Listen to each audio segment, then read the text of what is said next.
Hey guys, I'm ThorendReynHERE, but you can call me Thor, and welcome back to Satisfactory 1.2 Hard Mode. Today, I'm going to be showing you how I designed and built everything you see behind me here. And as you can probably tell, I have been pretty busy. Oh yes. Since the last episode, I finished the power plant with 24 biomass burners and built an entire mall dedicated to producing the materials I'll need for the upcoming smart plating factory. That is right. There is zero smart plating being produced here. And you might be asking yourself, Thor, why the heck did you have to build such a big, massive factory then? Well, I shall go over that in today's video. With all that in place, let's jump right back in where we left off. Previously, I reconfigured the generators into a 2x3 layout to burn biomass, which, as we discovered in episode 2, is more efficient than solid biofuel. That means I now need to rebuild the ground floor fuel processing line. It currently handles alien protein and mycelia, but since those are more sporadic resources, I'll be processing them by hand going forward. To help guide the rebuild, I use one of the most useful tools I've found during this playthrough, Satisfactory Modeler. It's a flowchart tool that contains every recipe in the game and automatically calculates input and output rates based on machine count and clock speed. With the help of Satisfactory Modeler, I'll now share the newly designed assembly line I've been working on, and it could possibly give you all some ideas you can use in your own builds. The biomass burner power plant is represented by what's called an outpost, which visually simplifies the factory into a single node. Entering it reveals two sub-outposts and a biomass drop-off point, where I add the biomass I craft by hand. Since both arrays are identical, let's take a look at Array 1. The section on the right shows the distribution of the biomass to the burners and is already complete. What I'll be rebuilding are these two sub-outposts, each with 4 under-tuned constructors to save a bit more power due to the non-linear scaling of underclocking. One processes 120 leaves per minute, while the other processes 36 wood per minute, for a combined output of 120 biomass per minute. I've also labeled each outpost with its net power production. Here, fuel processing consumes just 2.2% of the total output. Not too bad. With the old factory cleared out and the model ready, rebuilding the production line is pretty straightforward. I place all 8 constructors in a row, connect them to an output manifold, which gets passed through a storage buffer and lifted up to the generators. There! Wasn't that easy? Now let's check the power output.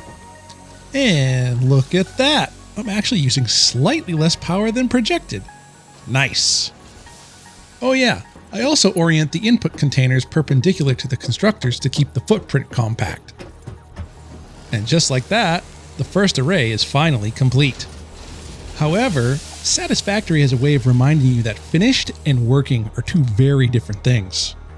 It's not long before I notice the system is gobbling up wood before leaves are even halfway empty, which raises an important question. Can I actually collect resources fast enough to keep up with demand? Well, to answer that question, I do what any good company like FICSIT would do and monitor employee performance when they think nobody's watching. While editing footage, I review and calculate my collection rate across 4 different sessions and discover that I gather an average of approximately 1,445 leaves per minute and 148 wood per minute, a ratio of roughly 10 to 1. With this in mind, I adjust the clock speeds of each machine to reflect this ratio, which, interestingly enough, means that all constructors will produce biomass at a rate of 15 per minute, regardless of the input material. With a total demand of 480 leaves per minute and 48 wood per minute, I'm collecting biomaterial at about 3 times the consumption rate. However, this creates 2 new problems. The first is that 4 constructors now require 240 leaves per minute. This is a pretty easy fix though, as all I'll need is a second input container and an additional Mark II belt. The second issue is that biomass production now consumes 14.3 megawatts instead of 8 megawatts, increasing the fuel processing cost from 2.2% to just under 4%. I could add more constructors and underclock them to save some power, but I'm running short on space and it would require significant rework. For now, I'm willing to accept the trade-off of higher power consumption in exchange for consuming resources at a more balanced rate. Alright, with all the kinks worked out and absolutely nothing else that I could have overlooked, it's time to build the second half of the power plant. And through the magic of editing, perfect. The only thing left to do is build the second burner array on the top floor. And since it's the exact same thing as the floor below it, we'll just go ahead and fast forward to the end result. Fantastic. Now, let's just hook up the power and make sure everything works. And there it is, 720 megawatts. Nice. While capturing some footage for the finished plant, I noticed all the unused space on the platform above the constructors. Then, I spot the hub in the background and realize it looks like the perfect place to relocate it to. Sure enough, it fits perfectly. It still looks a bit sparse all on its own, so I'll move the MAM in the workshop up here as well. I have to say, for the limited building options available at this stage, it looks pretty amazing. Oh, and while taking screenshots for the previous videos, I realized I switched back to the default FICSIT colors. Let's fix that real quick. Much better. Hey, what's that over there? See? What I tell you. FICSIT is definitely monitoring performance? Yes, of course. FICSIT reminds all employees that they are responsible for positively representing the company. To limit further damage, FICSIT will now prepare approved color palettes for the Pioneer. Please stand by. Right. Let's get back to work before I end up on the list. And no better way to prevent that than to completely fill up the new power plant with raw materials. This does give me some time to think about something. Just how long will the power plant run after filling it up? Let's do a bit of math and use Satisfactory Modeler to find out. Let's add up all the materials the power plant can hold. Doing so yields 52,000 leaves, 11,200 wood, and 22,400 biomass. This highlights a bit of an oversight. The plant is consuming at a ratio of 10 leaves to 1 wood. As it stands, the capacity is closer to 4.5 to 1. To fix this, I'll simply double the number of storage containers for leaves to get the total up to 100,000. With this modification, leaves will take about 208 minutes to fully deplete at a rate of 480 per minute, wood about 233 minutes at 48 per minute, and the biomass about 93 minutes at a rate of 240 per minute. Since leaves will run out first, we'll add 208 to the 93 minutes from the biomass, giving a total runtime of about 5 hours. However, that's if the power plant runs at 100% capacity. I'm aiming to run at about 80%. If that's the case, it could run up to 6 hours. I estimate from my collection rates that it'll take me about an hour and 50 minutes to fill up the power plant. Or another way of thinking about it, for every hour I collect biomaterial, I'll get about 3 hours of power. Alright, let's finish filling the reserves and wrap up this project. However, after a few supply runs, I notice wood is hardly being consumed while leaves are being drained rapidly. This time, the culprit isn't immediately obvious, but it turns out the output manifold is pulling from the end of the constructor line first, which happens to be where the leaves are being processed. So, if we can't use a manifold, you know what that means. That's right. I may be a load balancer enjoyer, but even I never thought I'd have an actual use case for an output balancer. And that finally wraps up the power plant project. The reserves are completely full, and as a result, the northern forest is looking a lot less like, well, a forest. But it's a small price to pay to save all the kittens and puppies back on Earth, right? And since the factory must grow at all costs, let's just ignore those minor environmental repercussions and turn our attention to the next major project, the smart plating factory. Entering the outpost reveals that I'm planning on implementing 2 identical assembly lines, each producing 2 smart plating per minute. Entering assembly line 1 shows 7 sub-factories for each stage of production. As you'll see, I'm using a large number of constructors and assemblers in each outpost. This is to take advantage of the non-linear power consumption scaling of underclocking the machines. The more machines I use, the more power I can save, and with the 5 times consumption modifier, power is a much more constricting factor than space. For this one assembly line, I'll need a total of 64 constructors and 80 assemblers. That means I'll need a grand total of 128 constructors and 160 assemblers for both assembly lines. With that said, I don't think my current starter factory is going to keep up with the demand of building such a large facility. So, before I build the smart plating factory, I'll need to construct the mall first. Plus, it would be nice to have a mall going forward into phase 2 and beyond. Let's go ahead and take a look at what I've got planned for the mall factory. I've got 10 different items that will be needed for any phase 1 construction. I've also added a small amount of modular frames and some copper sheets to get ready for phase 2. For this project, I'll need 58 constructors and 38 assemblers. It also consumes the same or less resources as the smart plating factory. Once I'm done building the smart plating factory, I can simply redirect the resources from the mall to make progress for phase 1. And once I get to coal power, I can then scale up and hook up both factories without having to worry about refueling. So, where to even start with such a giant project? Well, I know I want the output delivered nearby the hub, so it makes the most sense to work front to back. The very first thing to do is clear out some space, which includes taking down the space elevator for now. Next, I place down a line of storage containers and will use that as the starting reference point.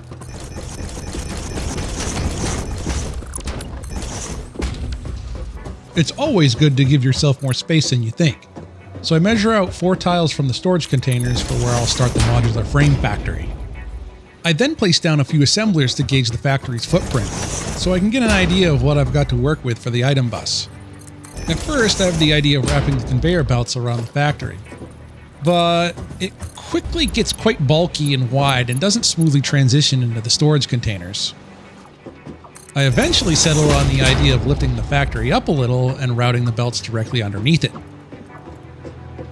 However, to make it work well and look nice, I'll need to unlock the conveyor wall hole from the Awesome Shop. And since I already have it as an active milestone, I might as well go ahead and complete it.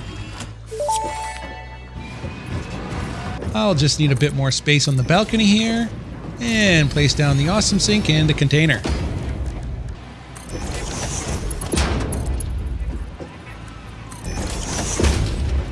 With some higher tier items I collected while hard drive hunting, I can redeem a total of 17 tickets to spend at the shop. Yeah, I might have gone on a bit of a shopping spree. But check out how much better this will make the factory look. Alright, time to get back to the modular frame factory. I'll be setting up all of the sub-factories in a paired layout, with the output on either side going into a center manifold. Once again, I'll be using input balancers, since manifolds would take far too long to spin up. The factory itself is pretty straightforward. Just 4 assemblers underclocked at 8.5% each. Without any underclocking, this sub-factory alone would cost 300 megawatts of power, but underclocking it brings it down to a reasonable 11.5 megawatts. Working our way back through the production chain, the next 2 components are reinforced iron plate and iron rods. But before I get too far, I decide that FICSIT Orange is a bit of an eyesore and go for a matching blue color scheme. Or until Ada says otherwise. The 2 per minute reinforced iron plate sub-factory requires 8 assemblers arranged in a 2x4 layout, and all heavily underclocked at 5% clock speed to consume a total of just 11.2 megawatts. The 16 per minute iron rod sub-factory consists of just 4 constructors at 26.67% clock speed each, giving a total of 12.8 megawatts. It's also fairly straightforward, with a simple 2x2 layout.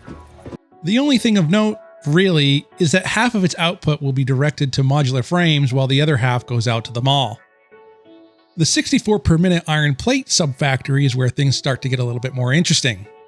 I'll need 16 constructors total, each underclocked to 20% to consume a total of 38.4 megawatts of power.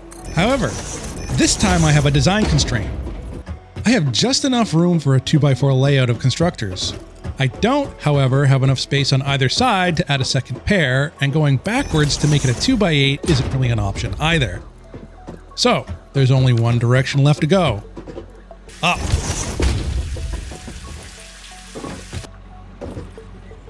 As for the output, this factory feeds them all as well as 2 production lines. One of those lines will be using the stitched iron plate recipe I unlocked in the last episode, which means the next factory on the list is wire production. However, this factory also comes with a few design constraints. The first is that I'd like it to line up with the second floor on the iron plate factory. But the second is a bit of a new complication. The entire area is covered in spore flowers. And since I can only build when the Pioneer's heart isn't flatlining, I'll need a workaround. And that's exactly what I end up doing. I place down foundations high enough to act as scaffolding to work around the poison cloud. Get it? Work? Or, you know what, never mind. Anyway, let's get... FICSIT would like to interrupt this Pioneer's attempt at humor to announce that FICSIT approved color palettes have been selected. Please report to the hub immediately for mandatory demonstration. Oh, come on. The attempt wasn't that bad. Well, might as well go see what FICSIT's cooked up. Hopefully it's nothing too Welcome, Pioneer. FICSIT is proud to present the Satisfactory. FICSIT has authorized a brief productivity lapse for mandatory aesthetic evaluation. To improve audience engagement metrics, each suit presentation will be announced by a legacy military-grade combat sports intelligence construct, commencing presentation sequence. FICSIT's hard mode. Toxic reactor. Void engineer. Corporate warden. Bioforge growth. Solar industrial. Iron heritage. Presentation sequence complete. At this time, you are requested to evaluate the demonstrated configurations and select your preferred suit designation. Iron heritage, I guess? Acknowledge. Iron heritage selected. You may now return to the important task of ensuring the factory grows.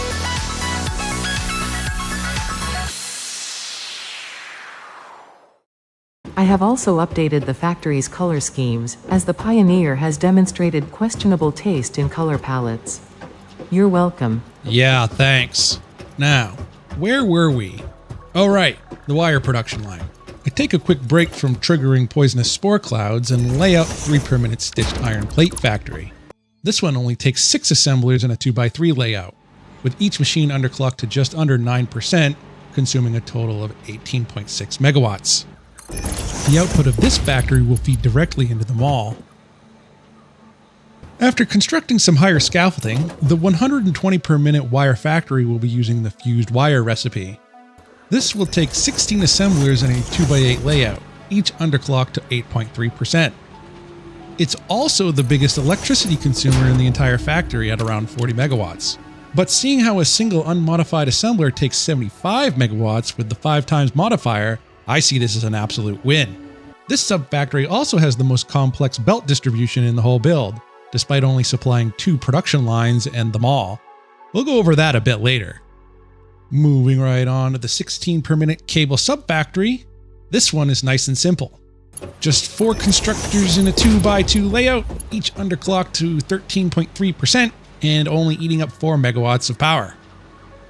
Shifting to the other half of the factory now, I get the 2 per minute rotor sub-factory constructed. Again, this one is pretty simple, another 2x2 layout, but this time using the copper rotor alternate recipe.